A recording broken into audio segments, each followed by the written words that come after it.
Okay, are you ready for the first big controversial question that I have Oh planned? gosh. Are you Oh, ready? wow. This is going to be Okay, huge. do it. Actually, no, I'm building it up too much. It's going to be pretty straightforward.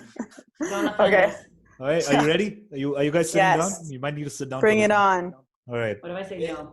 Influencers, how much do we hate them? Oh gosh. Uh, I love hate them. Influencer culture? Let's talk about influencer culture, I'm right? This is the new big thing. Wait, can not I a ask you a fan. question? How many influencers do you follow? None. None. What? I mean, okay, wait. In terms of, look, you know what? Probably I'm being too cool by saying none because I'm sure there are some whose opinion I value. Because there's this guy called Marcus who does tech reviews, and he is an influencer, right? He reviews a new tech item every week, and I like his reviews because he's uh, very direct about it, without a lot of jazz, none of that hyperactive influencer bullshit. Yeah. But he's still an influencer, Wait, right? So I have fallen for yeah. the trap. Wait, sorry, wait. I just want to go back and say, how do we define influencers? Are they just people who like review items and like recommend items? Are they people who have like a certain amount of followers, or like how do you I'd say define an I'd say influencer? followers. Okay, for it's going to sound super cliche, but yeah, anyone who has a substantial amount of influence is an influencer, right? I don't think your opinion matters, as in you don't need to be an expert to be an influencer, right? Yeah. Okay, so then what's the number of followers that you like? Okay, this has got to be. Good question. You're coming to a really good point, which is actually my next point.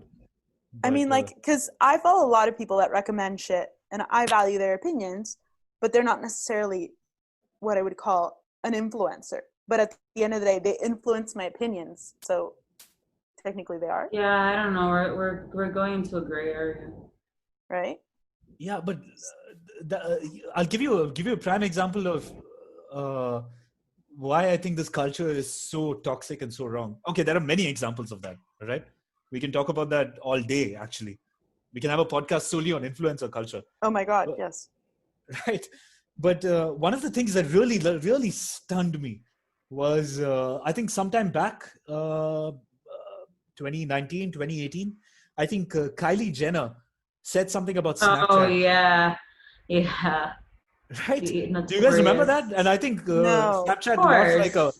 Snapchat lost like 1 billion in market value just Yeah. because she didn't like something She about the app. Or tweeted, no. She tweeted something like, "Does anyone even use Snapchat anymore?" More LOL, like something like that. And man, Snapchat's like Wait, do you worth guys went use Snapchat? way down. I No, don't, I deleted it like but a it's. couple I years mean, ago. we are not the demography for it, right? Pre It's her tweet, let me I clarify. I mean, deleted it before her tweet.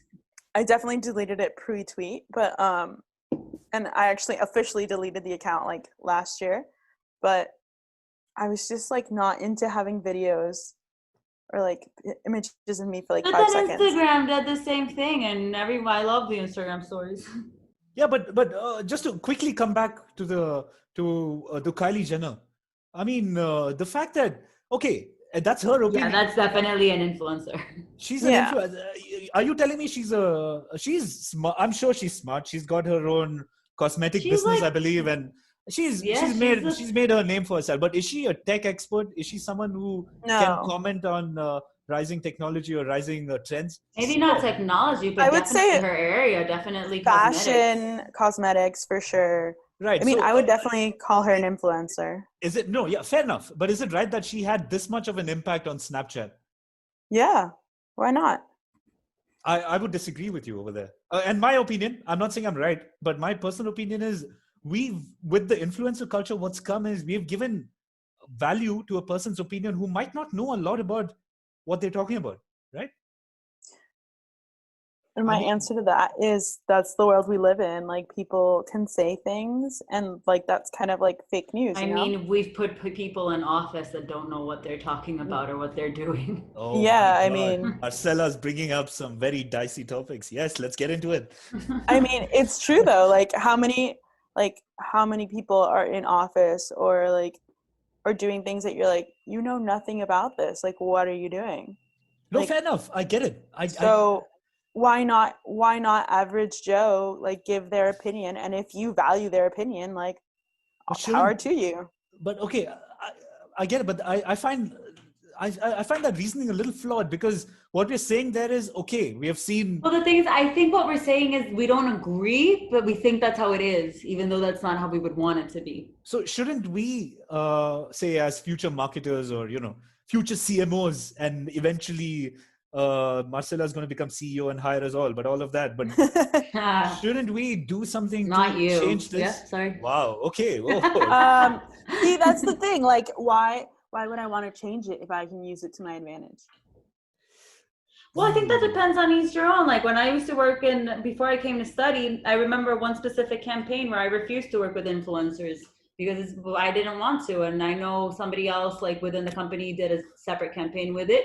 I'm not too sure how that panned out, but you can stay true to, I don't know, what you think, or try it out and see how it goes. But okay, I'm going to go slightly off on a tangent, and please feel free to Go for disagree it. with me again. But here's the thing, all go right? with it. Okay. Let's talk about influencers now. When you think about any of these influencers, generally, can we agree on what the demography would be? Say teens to early 20s.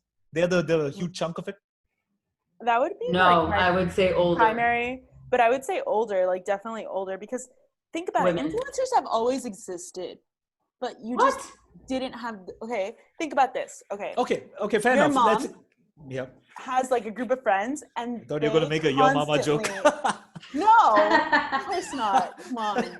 No, go for it. Go for Like it. your You're saying. mom definitely has like her group of friends that if one person tells her, then she's like, oh, I should look into that. And then another person tells her. If 5 of her friends tell her, That's Like- word of mouth. Yeah, That's that- when you can influence. That yeah, was- but it's a group of influencers. So like you just Yeah, it's like the combine that Tupperware model, influencers. right? Yeah. Oh no, So okay, but it's okay, like- hear me out. Let me finish my thought, and then jump in.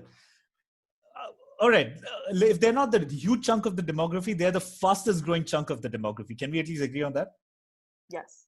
I Right? can agree Teens, on kids as young as 8, 9 have smartphones, which means they already have access to social media and all that jazz. So they're already exposed to this content. They're already exposed to these influencers. And if you look at a lot of these influencers, right? Okay, and I'm specifically going to call out fashion, or I'm going to call out a few examples. Again, I want to preface this by saying this is my opinion. It's biased by what I've seen and what I'm seeing right now. But a lot of it, especially like TikTok and all of that, it's just it's, in my opinion, it's, first of all, it's propagating this sexualization of teens and children themselves, and that's sort of coming Mhm. down into how children behave and act right now. I mean, when I was 13 and 12, right, the only thing I cared about was the latest video game. Was? I was Ouch. gonna say, Hey, like, I had 2 degrees. No, all not right? even. Like, I was like, in my 20s, I still feel like I was this like kid who thought she knew the world, and I know nothing. Yeah, and all I cared about was video games. I cared about like these remote control cars and shit like that. 13-year-olds these days, my God, they're all about fashion. They're doing these, they're TikToking to these rap songs. And you know what's a prime example? Scary world. It's a Yeah. scary world. And you know what's a prime example of this finally catching up with us? There's this movie that released recently, or is releasing recently. They released a poster for. Oh, yeah. You saw this? Yeah. And kids, man, it's like 10-year-old, 11-year-old kids. The Wait. poster is just objectifying kids. And Can I send you into another spiral? yeah, go for it. So like this is now. Imagine what your kids are gonna look for, or like what your kids are gonna do. Exactly right. I mean, can you imagine? This is what it is now, and this is not like some mistake they've made. All right, it's a smart, calculated move. They know what works. They know what's going to get them virality. And now, are you telling me there's not like a huge chunk of people out there who now want to see this movie? They might not have any such, intentions as per se, but now you just have this curiosity. Like, what is the deal with this movie? I need to see what it's about. They've done it. They've created that hype. This is all, I think, in my opinion, a propagation of influencer culture. Okay, that was my rant. Now go ahead, rip me apart. Wait, can I ask you a question? Go for it. How much do recommendations influence your, like, especially Netflix or like whatever you're watching or buying? Not at all, because okay, but I would be wrong if I said I'm not influenced by anyone at all. I'm not influenced by the direct channel of, say, Netflix or Prime or any of that. But like, Because did you watch Tiger King? I hated it. I watched like one episode because there was so much hype about it. I hated it and never watched it again. Okay. But I So do go by my research, and I am biased towards research I read about in a particular site, Reddit, for example. And I'm very biased by the opinions I get over there, because in my head that's like a collated opinion of a lot of people and gives me the general consensus. But it doesn't mean I'm not biased. I'm definitely biased, just from a different I channel. mean, can we agree that everyone has their biases? No one's completely unbiased. Fair enough. I mean, I just think like influencers are just all kinds of people. We're just now they're more defined, and they're like one person instead of like a group of people. I think that's the difference, like as it's evolved. And I have don't so know, because also there are a lot of influencers that depends on the sponsorships they get, and you don't know if it's real, if it's genuine, versus where before, if it was like a group of people, like you said, it was genuine because it wasn't like a platform, it was word of mouth. Yeah, I'd agree with that. But then like there's influencers like Oprah that you're like, okay, well, was she paid before? Yeah, but Like, Oprah's a different strata but she's altogether. an influencer. She's an influencer. She has her mega book club. influencer. I don't think we can count Like, Oprah as a I don't know if I influencer. would. She is so much more than an influencer. Like, she's a businesswoman. Like, she has so much. Like, see, this is again, we go into the subject of how do you define an influencer? Because Okay, how do you define an influencer, Marcella? no, I don't know, because it's, for example, I follow Sasha Fitness on Instagram, but I don't think she's an influencer. And even she said it because she created a product and like a whole line of products, and because of that, that's the people started wanting to get content, and now she has like all these followers. But it's not like she made her following just by talking about herself without Okay, fair enough. selling Let me ask you something. let me ask you a follow-up question with that. Who's this? What's her name again? Sasha what? Sasha Fitness. Okay, say She's Sasha like a Fitness Latin America fitness guru. Yeah. Okay, so she got all her followers from the product that she created. It did really well, so she had a lot of followers. Now, at some point, I'm assuming the followers that she started getting just started following her because she's already had a certain amount of followers. They like the posts. And then when she keeps posting about a product, which was all she's done initially, she, to some extent, has influenced the sale of her product, right? Wouldn't you agree? Yeah. So now she's an influencer, right? Because she has real world impact, economical impact on a business. But then, but then there's like the influencers that have made their platform solely on videos of themselves, not selling any product, not having anything of their own to sell. Just I think that what we've like established here is that there's many different levels of influencers. I think that's what we can agree on. Yeah, actually, Caro, you said something very interesting, and it's something that I've been reading about a lot. Is you said how many number of followers qualify you as an influencer? And that was a really interesting question, right? Because right now in my head right now, if I see someone with say 10,000 or 15,000 or 20,000 followers on Instagram, immediately I'm like, okay, there's definitely some amount of I would be more inclined to categorizing that person as an influencer than not. So Instagram obviously automatically gives you the swipe up option, like the link. If you have 10,000 followers. Okay, so that's what Instagram's threshold. Yeah, but there are definitely people who don't have the swipe up option who I would call influencers. Okay, so that brings me to the next thing. There's this concept that I've heard of micro influencers. Have you guys heard about this? Yeah. No. So it's basically, so let's take Instagram, right? If Instagram says 10,000 is when you get that swipe up, let's just say that, okay, that's their criteria to categorize someone as an influencer or not. Now, micro influencers say have 1,000, 2,000, 3,000, but having such a small amount of, relatively small amount of followers, their engagement rates are much higher.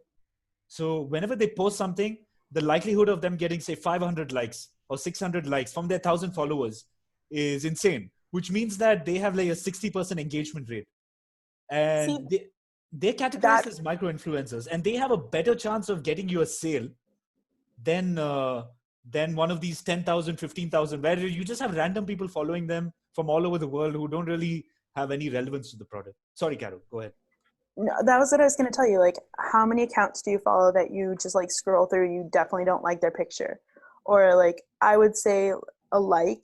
I should not be a measurement, but like your level of engagement, I think, should be the next measurement. Like, not the number of people you have following you, because Yeah, engagement is significantly more important. Like, hands down. to, Hands to down. me, it's more important for people to like follow me or to like comment on my pictures or share it Mhm. than anything else. Because, and when I say my pictures, it like the brand, Yeah, because I'm an avid scroller and not a poster on Instagram. I yeah, try not to post things on purpose. There's like a certain mystery to people like not being on Instagram, but that's my personal opinion. I don't know, brands I feel like are so in your face now that, I mean, I see it and I like the brand, but I'm not necessarily going to like everything. hmm, true. But I don't know if that's just me being a marketer being like, that's not worth my like. But I don't know. I mean, I don't know your opinion on that. One thing that I've actually in social media, there's one kind of marketing which I don't mind at all. It's this whole ninja marketing thing that they do now. I'll give you an example. Okay, I'm going to quote you. Oh yeah, let me give you an example of one of these. These food channels that you have on Instagram, where they're showing you these top-down views of recipes and really 1-minute recipes of like really cool things. Yeah. The tasty? Like That's Tasty. exactly what I was thinking of. And I'll come to Tasty specifically later. But let me tell you one type of marketing I really don't mind, but it works tremendously well. Okay. And this happened to me very recently. I was watching one of these videos of them they're like, how to make Italian pizza at home. And they're like, okay, they do the dough, they do the mozzarella, and then it comes out, they put in the standard oven, it comes out looking like a really good pizza. Now, I have no inclination of making this pizza, all right? But the first thing that comes to my you're mind when I gonna see that Uber Eats pizza, Domino's. no, I'm going to Uber Eats Grosso, right? The first thing that comes to my mind when I see this authentic Italian pizza, I'm like, hey, Grosso's not bad. I can get their truffle mushroom thing. And yeah, I mean, why not? So, and I know a lot of companies, a lot of brands invest in this ninja marketing where they specifically talk about, like KFC, for example, right? If someone does like that specific kind of chicken, what do you call that? The crunchy chicken wing or something like that. Fried chicken with the Kentucky Fried Chicken, maybe? yeah, no, but they don't specify it as Kentucky Fried Chicken, right? They have it like it looks really good like KFC. Like they probably say like Southern Fried Chicken or something. Southern Fried Chicken. There's something that looks like KFC. And like, hey, that looks good. What's the closest thing I can get to that? And then you go to Uber Eats. There's a 50% discount on KFC. Like, yes, I mean, those are your friendly cookies. They're working. They're working. So I'm okay with it to some extent. I still hate that I'm being manipulated, but hey, I'm enjoying my meal. I'm okay with it. See, as a marketer, you should be like, yes. Like as a marketer, you should be like, yes, more information on people. And then as a consumer, you should be like, shit, they have more information on me. Like,